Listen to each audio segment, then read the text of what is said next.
Il y a très longtemps, Valdemar Kita, président du FC Nantes, trouvait que le stade de foot de la Beaujoire n'était plus assez rentable, notamment à cause du nombre de places, insuffisant et pas assez confortable dans le carré VIP. Ce sont des places vendues exclusivement aux entreprises. Valdemar Kita a donc demandé à Johanna Rolland, maire de Nantes, d'avoir un nouveau stade. Elle refusa. Après plusieurs propositions sans succès, Valdemar Kita s'associa avec un promoteur immobilier et proposa à Johanna Rolland de construire un nouveau stade de foot et d'avoir un important projet immobilier autour qui serait donc entièrement payé par des fonds privés. La ville de Nantes n'avait donc pas d'argent à dépenser. Cette proposition, qui s'appelait Yellow Park, fut acceptée par Johanna Rolland, qui lança des concertations citoyennes sur le sujet pour demander aux habitants comment ils envisageaient le réaménagement du quartier. À l'issue de ces discussions, les habitants ont considéré que le projet immobilier était trop gros et ils étaient attachés au stade de foot de la Beaujoire. La décision a donc été prise d'abandonner le projet Yellow Park, mais de tout de même conserver le stade de la Beaujoire, et Valdemar Kita peut construire un nouveau stade à côté de l'ancien qui sera entièrement financé par ses fonds privés.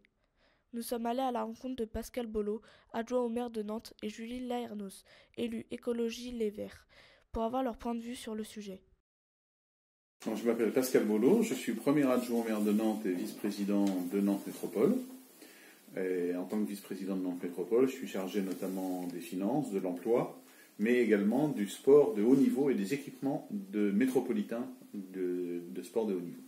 Je parle, moi, officiellement au nom de la métropole en fonction des votes qui ont eu lieu en la matière. Je m'appelle Julie Laernos, je suis vice-présidente à Nantes Métropole en charge de la transition énergétique, du climat et du développement durable. Et je suis conseillère municipale à Nantes aussi sur les bâtiments. La question centrale, c'est a-t-on besoin d'un deuxième ou d'un nouveau stade de foot à Nantes? Aujourd'hui, pour moi, la réponse est clairement non. Nous, on pense que c'est un projet qui est conforme à l'intérêt général de la métropole.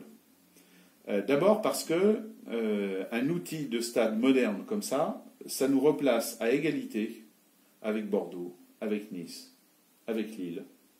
Pas simplement sur le plan du football, mais sur le fait de pouvoir accueillir des grands événements internationaux. La vraie modernité, c'est d'optimiser l'existant, donc c'est de rénover la Beaujoire.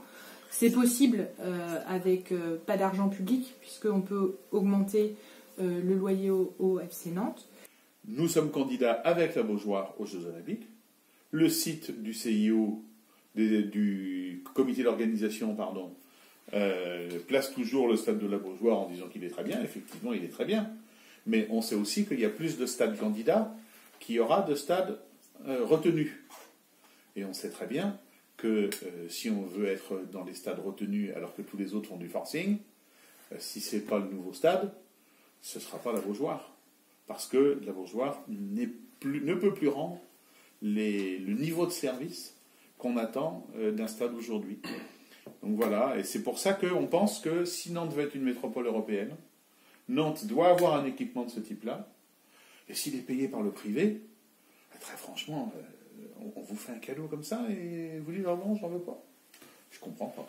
C'est la question du cadeau qu'on fait au foot business, quelque part, à travers cette session, puisque l'argument a été utilisé de dire que ça va coûter zéro argent public. Or, on voit bien que garder la Beaujoire sans foot, avoir un stade de foot sans foot, d'une part, ça rime pas à grand-chose, mais en plus, on se coupe d'un certain nombre de revenus, et que détruire partiellement la Beaujoire pour l'entretenir, ça va coûter très cher. À qui? Aux contribuables nantais, pendant que le promoteur, pas le promoteur, mais Valdemar Kita, de l'autre côté, avec le FC Nantes, lui pouvoir engranger des bénéfices tout seul de son côté.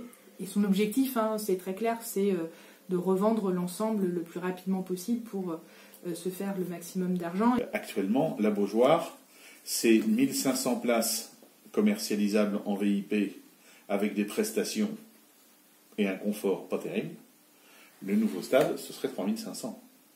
Et qu'évidemment, en termes de recettes et en termes de confort et d'image, ce ne serait pas du tout la même chose. Je pense que sur notre territoire, ça ne fait pas tellement sens de laisser la place à un projet complètement capitalistique et totalement spéculatif. Et puis après tout, pourquoi pas? On peut dire qu'on n'a pas besoin de club de Ligue 1 à Nantes, ayant des ambitions même européennes. On peut dire qu'on n'a pas besoin d'accueillir de grands événements à Nantes, et que peut-être on serait très heureux en restant entre nous. on peut dire que chacun doit rester chez soi et que on n'avance plus. Mais c'est pas notre projet pour Nantes. Notre projet pour Nantes, c'est un projet de développement. Et les gens ont un peu du mal à croire qu'on peut vraiment décider d'avoir 2 stades côte à côte à Nantes. Pas pour faire un deuxième stade de foot qui ferait la même chose que ce que va faire le nouveau stade du FC Nantes, mais pour lui inventer de nouveaux usages, un nouveau rôle. Et il y a déjà plein d'idées. Hein. Les rugbymen qui ont envie de se développer à Nantes disent ça pourrait être le stade de rugby. Mais aussi, on peut dire, mais pourquoi pas faire un stade d'athlétisme? On n'a pas de stade d'athlétisme digne de ce nom à Nantes.